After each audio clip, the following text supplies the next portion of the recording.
तूफान बाइपरजॉय मजीद शिद्दत 15 जून ਨੂੰ ਕੈਟੀ ਬੰਦਰ ਤੇ ਗੁਜਰਾਤ ਦੇ ਦਰਮਿਆਨ ਟਕਰਾਉਣ ਦਾ ਇਮਕਾਨ।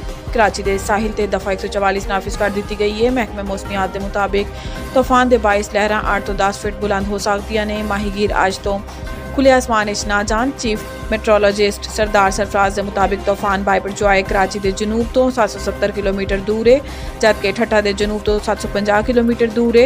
तूफान परमाड़ा के जनूब मशरक तो 860 किलोमीटर फासले ते है। सरदार सरफराज का कहना है कि बाइपरजॉय एक्सट्रीमली स्वेयर साइक्लोनिक स्टॉर्म बन चुका है। ऐसे मजीद शिद्दत आ गई है। तूफान का सिस्टम शुमाल की जानिब बढ़ रहा है।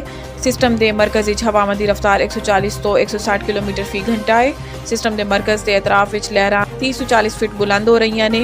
दूसरी जानिब पाबंदी के बावजूद लोग साहिल ते मौजूद ने ते मछली का शिकार कर रहे हैं। पाबंदी के बावजूद माहीगीर भी समंदर लांचों के नाल मौजूद ने। खैबर पख्तूनख्वा ते पंजाब के मुख्तलिफ इलाकों तूफानी बारिश हादसात 34 अफराद जाँ बहक। सूबाई डिजास्टर मैनेजमेंट अथॉरिटी के मुताबिक बनूई शदीद बारिशों की वजह तो छत्तां ते दीवारां गिरन के मुख्तलिफ वाक़यात जाँ बहक अफराद की 15 तादाद हो गई है, जबकि 100 अफराद जख्मी होए। PDM का कहना है कि लकी मरवती छत्तां गिरन के वाक़यात 5 अफराद जाँ बहक ते 42 तो जायद जख्मी होए ने, जबकि किराके घरां तो दीवारां गिरन नाल वाक़यात 4 अफराद जाँ बहक 1 जख्मी होया। PDM का कहना है कि तूफान बारिशों तो 69 घरां दा जुज़वी नुकसान होया। बनू आंधी तूफान बारिशों तो मुतासरा अफराद की इमदाद लई 4 करोड़ रुपए जारी किए गए। इलावाजी पंजाब के जिला खुशाब के शहर नूरपुर थाले आंधी ते बारिश के बाइस घर की दीवारां गिरन नाल 3 बच्चियां जाँ बहक होईयां। इधर गुजरावाला भी आंधी तूफान के बाइस हादसात 10 अफराद जख्मी होए।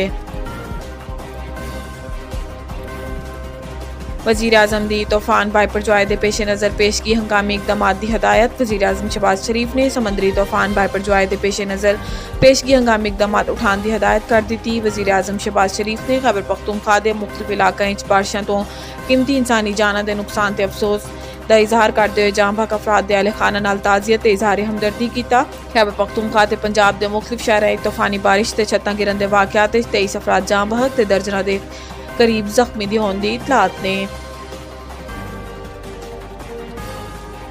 अमरीका के इल्ज़ाम फिर मुआफ़ी मांग के लॉबी कंपनियां बनांदा है। मरियम औरंगजेब दी इमरान ते तनकीद। अपने एक बयान वज़ीर इत्तलात का कहना है कि 9 मई नूं फौजी तनसीबात शोधा की यादगार हमला भी इसलिए कराया कि वह मन नहीं रहे। इस दे दिमाग आइन की गुंजाइश है ना कानून की, इंसानियत ना ही इखलाकियात की। मरियम औरंगजेब ने चेयरमैन PTI की तनकीद करते हुए कहा है कि जलसे अमरीका ते इल्ज़ाम लांदा है फिर मुआफ़ी मांग के अमरीका लॉबी कंपनियां बनांदा है।